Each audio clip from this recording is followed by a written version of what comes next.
Apollo program astronauts training in Arizona for moon missions. Before they walked on the moon on July 20, 1969, the Apollo program astronauts trained in Flagstaff, a small city nestled in a forest of ponderosa pines at the base of the San Francisco Peaks, Arizona's tallest mountains.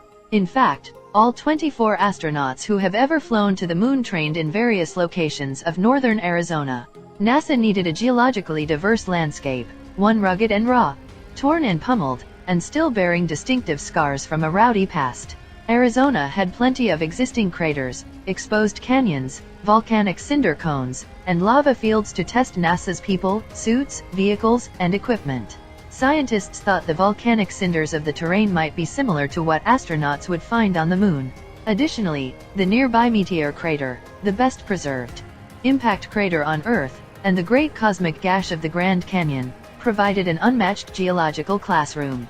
Between January 1963 and November 1972, scientists based in Flagstaff would lead 200 separate geological field training exercises for NASA's astronauts.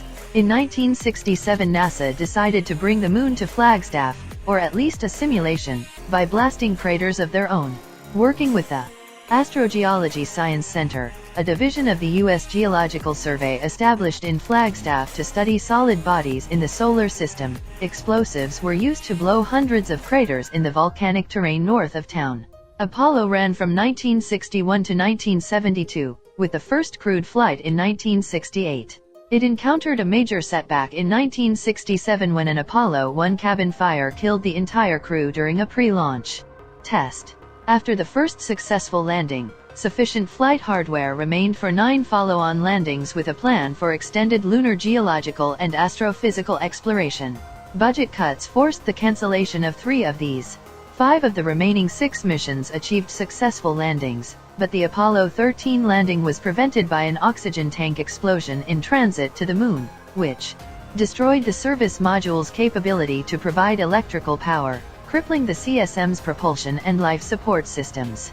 Apollo set several major human spaceflight milestones. It stands alone in sending crewed missions beyond low Earth orbit. Apollo 8 was the first crewed spacecraft to orbit another celestial body, and Apollo 11 was the first crewed spacecraft to land humans on one. If you like this video, make sure to subscribe to my channel.